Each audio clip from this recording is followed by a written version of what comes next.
ಮುದ್ದೆಗಾಗ್ಬೋದು, ಅನ್ನಕ್ಕಾಗ್ಬೋದು, ಚಪಾತಿಗಾಗ್ಬೋದು, ಯಾವುದಕ್ಕೆ ಬೇಕಾದರೂ ಸಹ ತುಂಬ ಸಿಂಪಲ್ ಆಗಿ ಮತ್ತೆ ಸೂಪರ್ ಆಗಿ ಮತ್ತೆ ಸೂಪರ್ ಟೇಸ್ಟಿಯಾಗಿ ಒಂದು ಮಟನ್ ಗ್ರೇವಿನ ಮಾಡೋದು ಹೇಗೆ ಅಂತ ತೋರಿಸ್ಕೊಡ್ತಾ ಇದ್ದೀನಿ. ನಾನಿಲ್ಲಿ ತೆಂಗಿನಕಾಯಿ ಏನು ಯೂಸ್ ಮಾಡಿಲ್ಲ, ಹಾಗೆ ಮಾಡ್ತಾ ಇದ್ದೀನಿ. ತುಂಬ ಅದ್ಭುತವಾದ ರುಚಿಯಲ್ಲಿ ಬರುತ್ತೆ. ನೀವು ಒಂದ್ಸಲ ಈ ವಿಧಾನದಲ್ಲಿ ಟ್ರೈ ಮಾಡಿ ಹೇಗೆ ಬಂತು ಅಂತ ತಿಳಿಸಿ. ತುಂಬಾನೇ ಚೆನ್ನಾಗಿರುತ್ತೆ. ಚಪಾತಿಗೆ, ದೋಸೆಗೆ ಪ್ರತಿಯೊಂದಕ್ಕೂ ತುಂಬಾನೇ ಚೆನ್ನಾಗಿರುತ್ತೆ. ಬನ್ನಿ ಹೇಗೆ ಮಾಡೋದು ಅಂತ ನೋಡ್ಕೊಳ್ಳೋಣ. ಮೊದಲಿಗೆ ನಾನಿಲ್ಲಿ ಮಟನ್ ಗ್ರೇವಿ ಮಾಡೋಕ್ಕೋಸ್ಕರ ಸ್ವಲ್ಪ ಮಸಾಲೆ ರುಬ್ಕೋಬೇಕು. ಅದಕ್ಕೋಸ್ಕರ ಸ್ಟವ್ ಮೇಲೆ ಒಂದು ಬಾಣಲಿ ಇಟ್ಕೊಂಡು 1 ಸ್ಪೂನ್ ಎಣ್ಣೆ ಹಾಕ್ಕೊಂಡಿದ್ದೀನಿ. ಎಣ್ಣೆ ಸ್ವಲ್ಪ ಬಿಸಿ ಆಗ್ತಾ ಇದ್ದಂಗೆ ಒಂದು ಈರುಳ್ಳಿ ಉದ್ದುದ್ದ ಕಟ್ ಮಾಡಿ ನಾನಿಲ್ಲಿ ಸೇರಿಸ್ಕೊಳ್ತಾ ಇದ್ದೀನಿ. ಆಮೇಲೆ 4 ರಿಂದ 5 ಕರಿಬೇವು ಎಸ್ಳನ್ನ ಎಳೆದನ್ನ ಹಾಕ್ಕೊಳ್ತಾ ಇದ್ದೀನಿ. ಆಮೇಲೆ ಒಂದು ಅರ್ಧ ಗೆಡ್ಡೆ ಬೆಳ್ಳುಳ್ಳಿ, ಅರ್ಧ ಇಂಚ್ ಆಗೋಷ್ಟು ಶುಂಠಿ, ಆಮೇಲೆ ಅರ್ಧ ಸ್ಪೂನ್ ಆಗೋಷ್ಟು ಕಾಳುಮೆಣಸು ತಗೊಂಡಿದ್ದೀನಿ. ಆಮೇಲೆ 2 ಹಸಿರುಮೆಣಸಿನಕಾಯಿ ಹಾಕ್ಕೊಳ್ತಾ ಇದ್ದೀನಿ. ಜೊತೆಗೆ ಒಂದು 6 ರಿಂದ 7 ಗೋಡಂಬಿ ಹಾಕ್ಕೊಳ್ತಾ ಇದ್ದೀನಿ. ನಾನಿಲ್ಲಿ ತೆಂಗಿನಕಾಯಿ ಯೂಸ್ ಮಾಡ್ತಾ ಇಲ್ಲ. 1 ಚಕ್ಕೆ, 1 ಲವಂಗ ಹಾಕ್ಕೊಳ್ತಾ ಇದ್ದೀನಿ. ಒಂದು ಅರ್ಧ ಸ್ಪೂನ್ ಆಗೋಷ್ಟು ನಾನಿಲ್ಲಿ ಗಸಗಸೆ ಸೇರಿಸ್ಕೊಳ್ತಾ ಇದ್ದೀನಿ. ನೋಡಿ ಇಷ್ಟನ್ನು ಸೇರಿಸ್ಕೊಂಡು ಒಂದು 2 ನಿಮಿಷ ಇದನ್ನು ಫ್ರೈ ಮಾಡ್ಕೊಳ್ಳೋಣ ಮೀಡಿಯಂ ಫ್ಲೇಮಲ್ಲಿ. ಸ್ವಲ್ಪ ಕಲರ್ ಚೇಂಜ್ ಆಗಬೇಕು ಮತ್ತು ಇದರಲ್ಲಿರೋ ಹಸಿ ಸ್ಮೆಲ್ ಎಲ್ಲ ಹೋಗಬೇಕು. ಅಲ್ಲಿವರೆಗೂ ನಾವು ಇದನ್ನು ಒಂದು 2 ನಿಮಿಷ ನೀಟಾಗಿ ಫ್ರೈ ಮಾಡ್ಕೊಳ್ಳೋಣ ಮೀಡಿಯಂ ಫ್ಲೇಮಲ್ಲಿ ಇಟ್ಕೊಂಡು. ನಾನಿಲ್ಲಿ ಒಂದು ಅರ್ಧ ಕೆಜಿ ಮಟನ್ದು ಗ್ರೇವಿ ತೋರಿಸ್ತಾ ಇದ್ದೀನಿ, ಹಾಗಾಗಿ ಪದಾರ್ಥಗಳನ್ನ ಸ್ವಲ್ಪನೇ ಯೂಸ್ ಮಾಡಿದ್ದೀನಿ. ನೋಡಿ ಈರುಳ್ಳಿ ಇವೆಲ್ಲ ಚೆನ್ನಾಗಿ ಫ್ರೈ ಆಗಿದೆ. ಒಂದು 2 ನಿಮಿಷ ಫ್ರೈ ಮಾಡ್ಕೊಂಡಿದ್ದೀನಿ. ಇವಾಗ ಇದೊಂದು 5 ನಿಮಿಷ ತಣ್ಣಗಾಗಿ ಬಿಟ್ಬಿಡೋಣ. ಇದನ್ನು ಒಂದು 5 ನಿಮಿಷ ಆದಮೇಲೆ ತಣ್ಣಗಾದ್ಮೇಲೆ ನಾನು ಇದನ್ನು ಒಂದು ಸಣ್ಣ ಮಿಕ್ಸಿ ಜಾರಿಗೆ ಸೇರಿಸ್ಕೊಳ್ತಾ ಇದ್ದೀನಿ. ಒಂದು ಸಣ್ಣ ಮಿಕ್ಸಿ ಜಾರಿಗೆ ಸೇರಿಸ್ಕೊಂಡು ತಣ್ಣಗಾದ್ಮೇಲೆ ಹಾಕ್ಕೊಳ್ಳೋಣ. ಸೇರಿಸ್ಕೊಂಡು ಸ್ವಲ್ಪ ಕೊತ್ತಂಬರಿ ಕೂಡ ಸೇರಿಸ್ಕೊಳ್ತೀನಿ. ಸೇರಿಸ್ಕೊಂಡು ಸ್ವಲ್ಪ ನೀರು ಹಾಕ್ಕೊಂಡು ನಾನು ಇದನ್ನು ಸಣ್ಣಕ್ಕೆ ಗ್ರೈಂಡ್ ಮಾಡ್ಕೊಂಡು ಬರ್ತೀನಿ. ಎಷ್ಟು ಸಣ್ಣ ಆಗುತ್ತೋ ಅಷ್ಟು ಸಣ್ಣ ಗ್ರೈಂಡ್ ಮಾಡ್ಕೊಳ್ಳೋಣ. ನಾನಿಲ್ಲಿ ತೆಂಗಿನಕಾಯಿ ಏನು ಯೂಸ್ ಮಾಡ್ತಾ ಇಲ್ಲ, ಹಾಗೆ ಮಾಡ್ತಾ ಇದ್ದೀನಿ. ತುಂಬಾ ಚೆನ್ನಾಗಿ ಬರುತ್ತೆ. ನೀವು ಒಂದ್ಸಲ ಈ ವಿಧಾನದಲ್ಲಿ ಟ್ರೈ ಮಾಡಿ ನೋಡಿ. ನೋಡಿ ಮಸಾಲೆ ಸಾರು ರುಬ್ಕೊಂಡ್ಬಂದಿದ್ದಾಗಿದೆ. ಇವಾಗ ಇದನ್ನು ಕೂಡ ಸೈಡಿಗೆ ಎತ್ತಿಟ್ಬಿಡ್ತೀನಿ. ಒಂದ್ಸಲ ತೋರಿಸ್ತೀನಿ ನೋಡಿ. ಈ ಹದದಲ್ಲಿ ನಾನು ಮಸಾಲೆನ ರುಬ್ಕೊಂಡಿದ್ದೀನಿ. ಇವಾಗ ಇದನ್ನು ಕೂಡ ಸೈಡಿಗೆ ಎತ್ತಿಟ್ಬಿಟ್ಟು ನಾನಿವಾಗ ಅದೇ ಸ್ಟವ್ ಮೇಲೆ ಒಂದು ಕುಕ್ಕರ್ ಇಟ್ಕೊಂಡಿದ್ದೀನಿ. ಕುಕ್ಕರ್ ಸ್ವಲ್ಪ ಬಿಸಿ ಆದಮೇಲೆ ಒಂದು 2 ರಿಂದ 3 ಸ್ಪೂನು ಎಣ್ಣೆ ಸೇರಿಸ್ಕೊಳ್ತಾ ಇದ್ದೀನಿ. ಎಣ್ಣೆ ಕೂಡ ಬಿಸಿ ಆಗ್ತಾ ಇದ್ದಂಗೆ ಒಂದು ದಪ್ಪ ಸೈಜ್ ಈರುಳ್ಳಿನ ಸಣ್ಣಕ್ಕೆ ಕಟ್ ಮಾಡಿ ನಾನಿಲ್ಲಿ ಸೇರಿಸ್ಕೊಳ್ತಾ ಇದ್ದೀನಿ. ನೋಡಿ ಇವಾಗ ಇದನ್ನು ಕೂಡ 1 ರಿಂದ 1.5 ನಿಮಿಷ ಸ್ವಲ್ಪ ಹಸಿ ಸ್ಮೆಲ್ ಎಲ್ಲ ಹೋಗೋವರೆಗೂ ಮತ್ತು ಕಲರ್ ಚೇಂಜ್ ಆಗೋವರೆಗೂ ನಾವು ಈರುಳ್ಳಿನ ಫ್ರೈ ಮಾಡ್ಕೊಳ್ಳೋಣ. ಇಲ್ಲಿ ಒಗ್ಗರಣೆಗೆ ಬೇರೆ ಏನು ಹಾಕೋ ಅವಶ್ಯಕತೆ ಇಲ್ಲ, ಬರೀ ಈರುಳ್ಳಿ ಅಷ್ಟೇ ಹಾಕ್ಕೊಂಡು ನಾನು ಫ್ರೈ ಮಾಡ್ಕೊಳ್ತಾ ಇದ್ದೀನಿ. ನೋಡಿ ಕಲರ್ ಕೂಡ ಚೆನ್ನಾಗಿ ಚೇಂಜ್ ಆಗಿದೆ, ಹಸಿ ಸ್ಮೆಲ್ ಎಲ್ಲ ಹೋಗಿದೆ. ಇಷ್ಟಾದರೆ ಸಾಕು. ಈರುಳ್ಳಿ ಕೂಡ ಚೆನ್ನಾಗಿ ಫ್ರೈ ಆಗಿದೆ.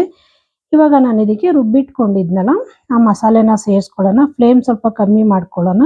ಫ್ಲೇಮ್ ಸ್ವಲ್ಪ ಕಮ್ಮಿ ಮಾಡಿಕೊಂಡು ಮಸಾಲಾನ ಸೇರಿಸ್ಕೊಂಡು ಈರುಳ್ಳಿ ಜೊತೆಗೆ ಮಸಾಲೆನ ಒಂದ್ಸಲ ಮಿಕ್ಸ್ ಮಾಡ್ಕೊಂಡ್ಬಿಡೋಣ. ಯಾಕಂದರೆ ಎಣ್ಣೆ ಎಲ್ಲ ಇರುತ್ತಲ್ಲ ಸಿಡಿಯುತ್ತೆ. ಹಾಗಾಗಿ ಒಂದ್ಸಲ ಈ ರೀತಿ ಮಿಕ್ಸ್ ಮಾಡ್ಕೊಂಡಿದ್ದಾದಮೇಲೆ ನಾನು ಇದಕ್ಕೆ 1/4 ಟೀ ಸ್ಪೂನ್ ಆಗೋಷ್ಟು ಅರಿಶಿನ ಪುಡಿ, ಅರ್ಧ ಸ್ಪೂನ್ ಆಗೋಷ್ಟು ಖಾರ ಪುಡಿ, ಆಮೇಲೆ ಅರ್ಧ ಸ್ಪೂನ್ ಆಗೋಷ್ಟು ಧನಿಯಾ ಪುಡಿ, ಆಮೇಲೆ ಅರ್ಧ ಸ್ಪೂನ್ ಆಗೋಷ್ಟು ಇಲ್ಲಿ ನಾನು ಮಟನ್ ಮಸಾಲ ಯೂಸ್ ಮಾಡ್ತಿದ್ದೀನಿ. ಆಪ್ಷನಲ್ಲು, ಬೇಡ ಅಂದರೆ ಸ್ಕಿಪ್ ಮಾಡ್ಕೊಬೋದು. ನೋಡಿ ಇಷ್ಟು ಪದಾರ್ಥಗಳನ್ನು ಹಾಕ್ಬಿಟ್ಟು ನಾನು ಇದನ್ನ ಚೆನ್ನಾಗಿ ಮಿಕ್ಸ್ ಮಾಡ್ಕೊಳ್ತೀನಿ. ಈ ಮಸಾಲೆ ಹಸಿ ಸ್ಮೆಲ್ ಎಲ್ಲ ಹೋಗಬೇಕು. ಆಲ್ರೆಡಿ ಸ್ವಲ್ಪ ಬೇಯಿಸಿರೋದ್ರಿಂದ ಜಾಸ್ತಿ ಫ್ರೈ ಮಾಡೋ ಅವಶ್ಯಕತೆ ಇಲ್ಲ. ಸ್ವಲ್ಪ ಎಣ್ಣೆ ಎಲ್ಲ ಬಿಟ್ಕೊಳ್ಳೋವರೆಗೂ ಇದನ್ನು ಚೆನ್ನಾಗಿ ಫ್ರೈ ಮಾಡ್ಕೊಳ್ತೀನಿ. ನೋಡಿ ಎಣ್ಣೆ ಎಲ್ಲ ಬಿಟ್ಕೊಂಡಿದೆ, ಮಸಾಲೆ ಕೂಡ ಚೆನ್ನಾಗಿ ಫ್ರೈ ಆಗಿದೆ. ನೋಡಿದ್ರಲ್ಲ, ಇಷ್ಟು ಫ್ರೈ ಆದರೆ ಸಾಕು. ಇವಾಗ ನಾನು ಇದಕ್ಕೆ ಮಟನ್ ಸೇರಿಸ್ಕೊಳ್ತಾ ಇದ್ದೀನಿ. ಮಟನ್ ನೋಡಿ ನೀಟಾಗಿ ನಾನು ಒಂದು 4-5 ಸಲ ತೊಳೆದು ನೀರೆಲ್ಲ ಹಿಂಡ್ಕೊಂಡು ತೊಗೊಂಡಿದ್ದೀನಿ. ಒಂದು ಅರ್ಧ ಕೆಜಿ ಆಗೋಷ್ಟು ಮಟನ್ ಇದೆ. ಸ್ವಲ್ಪ ಎಳೆ ಮಟನ್ನೇ ಇದೆ ಇದು. ಇವಾಗ ರುಚಿಗೆ ತಕ್ಕಷ್ಟು ಉಪ್ಪು ಕೂಡ ಸೇರಿಸ್ಕೊಳ್ತಾ ಇದ್ದೀನಿ. ಸೇರಿಸ್ಕೊಂಡು ಮಸಾಲೆ ಜೊತೆಗೆ ಇದನ್ನು ಚೆನ್ನಾಗಿ ಮಿಕ್ಸ್ ಮಾಡ್ಕೊಳ್ಳೋಣ. ಒಂದಕ್ಕೊಂದು ಹೊಂದ್ಕೋಬೇಕು ಮಸಾಲೆ ಮತ್ತು ಮಟನ್ ಎರಡನ್ನೂ. ನೀರೇನು ಸೇರಿಸ್ಕೊಳಕ್ಕೆ ಹೋಗಬಾರ್ದು. ಇಲ್ಲಿ ಮಸಾಲೆ ಮಟನ್ ಜೊತೆ ಚೆನ್ನಾಗಿ ಹೊಂದ್ಕೊಂಡು ಮಸಾಲೆ ಒಳಗೆ ಮಟನ್ನ ಒಂದು 5 ರಿಂದ 6 ನಿಮಿಷ ನಾವು ಇದನ್ನು ಚೆನ್ನಾಗಿ ಬೇಯಿಸ್ಕೋಬೇಕಾಗತ್ತೆ. ಆಮೇಲೆ ನೀರು ಸೇರಿಸ್ಕೊಳ್ಳೋಣ. ಒಂದು 5 ನಿಮಿಷ ಇದನ್ನು ನಾನು ಪ್ಲೇಟ್ ಮುಚ್ಚಿಬಿಟ್ಟು ನೀಟಾಗಿ ಮಿಕ್ಸ್ ಮಾಡ್ಕೊಂಡಿದ್ದೀನಿ. ಪ್ಲೇಟ್ ಮುಚ್ಚಿಬಿಟ್ಟು ಇದನ್ನು ಒಂದು 5 ನಿಮಿಷ ನಾನು ಮಧ್ಯೆ ತಿರುಗಿಸಿ ನಾನು ಇದನ್ನು ಫ್ರೈ ಮಾಡ್ಕೊಳ್ತೀನಿ. ನೋಡಿ ಒಂದು 5 ರಿಂದ 6 ನಿಮಿಷ ಆಗಿದೆ, ತೋರಿಸ್ತಾ ಇದ್ದೀನಿ. ಮಸಾಲೆ ಎಲ್ಲ ಮಟನ್ಗೆ ಚೆನ್ನಾಗಿ ಹೊಂದ್ಕೊಂಡಿದೆ. ನೋಡಿ ಕಲರ್ ಕೂಡ ಚೇಂಜ್ ಆಗಿದೆ. ಈ ರೀತಿ ಮಸಾಲೆನ ನೀರೇನು ಹಾಕ್ದಲೆ ಹಾಗೆ ನಾವು ಇದನ್ನು ಒಂದು 5 ರಿಂದ 6 ನಿಮಿಷ ಫ್ರೈ ಮಾಡ್ಕೋಬೇಕಾಗತ್ತೆ. ನೋಡಿ ನೀಟಾಗಿ ಫ್ರೈ ಮಾಡ್ಕೊಂಡಿದ್ದೀನಿ. ಇವಾಗ ನಾನು ಇದಕ್ಕೆ ನೀರು ಸೇರಿಸ್ಕೊಳ್ತೀನಿ. ಸ್ವಲ್ಪ ಜಾರ್ ತೊಳೆದಿದ್ದ ನೀರು ಕೂಡ ಸೇರಿಸ್ಕೊಂಡು ಇನ್ನು ಒಂದು ಸ್ವಲ್ಪ ನೀರು ಹಾಕ್ಕೊಳ್ತೀನಿ. ಗ್ರೇವಿ ತಿಕ್ಕಬೇಕಾ ತಿನ್ನಬೇಕಾ ನೋಡಿಕೊಂಡು ನಾವು ನೀರನ್ನು ಸೇರಿಸ್ಕೊಳ್ಳೋಣ. ನಾನೊಂದು ಅರ್ಧ ಕೆಜಿ ಮಟನ್ ಮಾಡ್ತಾ ಇರೋದ್ರಿಂದ ಸ್ವಲ್ಪ ಗ್ರೇವಿ ಥರ ಮಾಡ್ತಾ ಇದ್ದೀನಿ. ಹಾಗಾಗಿ ನೀರೇನು ನಾನು ಜಾಸ್ತಿ ಸೇರಿಸ್ಕೊಂಡಿಲ್ಲ ಇಲ್ಲಿ. 1 ಗ್ಲಾಸ್ ಅಷ್ಟೇ ನೀರನ್ನ ಯೂಸ್ ಮಾಡಿದ್ದೀನಿ. ನೋಡಿ ಇವಾಗೆಲ್ಲ ಒಂದ್ಸಲ ಮಿಕ್ಸ್ ಮಾಡ್ಕೊಂಡು ಇದಾಗಿದೆ. ಈಗ ಮೇಲೆ ಸ್ವಲ್ಪ ಕೊತ್ತಂಬರಿ ಸೊಪ್ಪು ಉದುರಿಸ್ಕೊಳ್ತೀನಿ. ಜೊತೆಗೆ ನಾನಿಲ್ಲಿ ಒಂದು ಅರ್ಧದಲ್ಲಿ ಅರ್ಧ ನಿಂಬೆ ರಸನ ಹಾಕ್ಕೊಳ್ತೀನಿ. ನಾನು ಟೊಮೊಟೊ ಯೂಸ್ ಮಾಡಿಲ್ಲ. ಒಂದು ಅರ್ಧದಲ್ಲಿ ಅರ್ಧ ನಿಂಬೆ ರಸನ ಹಿಂಡ್ಕೊಂಡು ನಾನು ಇದನ್ನ ಇನ್ನೊಂದ್ಸಲ ನೀಟಾಗಿ ಮಿಕ್ಸ್ ಮಾಡ್ಕೊಳ್ತೀನಿ. ನೋಡಿದ್ರಲ್ಲ ಎಷ್ಟು ಚೆನ್ನಾಗಿ ಬಂದಿದೆ ಅಂತ ಹೇಳ್ಬಿಟ್ಟು ಸಿಂಪಲ್ ಆಗಿ ಕಡಿಮೆ ಸಮಯದಲ್ಲಿ ಮಾಡ್ಕೋಬಹುದು. ತುಂಬಾನೇ ಚೆನ್ನಾಗಿ ಬರುತ್ತೆ. ನೋಡಿ ಮಿಕ್ಸ್ ಮಾಡ್ಕೊಂಡಿದ್ದಾಗಿದೆ. ಇವಾಗ ಲಿಡ್ ಮುಚ್ಚಿಬಿಟ್ಟು ನಾನು ಒಂದು 4 ವಿಷಲ್ ಕೂಗಿಸ್ಕೊಳ್ತೀನಿ ಸಾಕು. 4 ವಿಷಲ್ಗೆಲ್ಲ ಮಟನ್ ಚೆನ್ನಾಗಿ ಬೆಂದೋಗ್ಬಿಡುತ್ತೆ.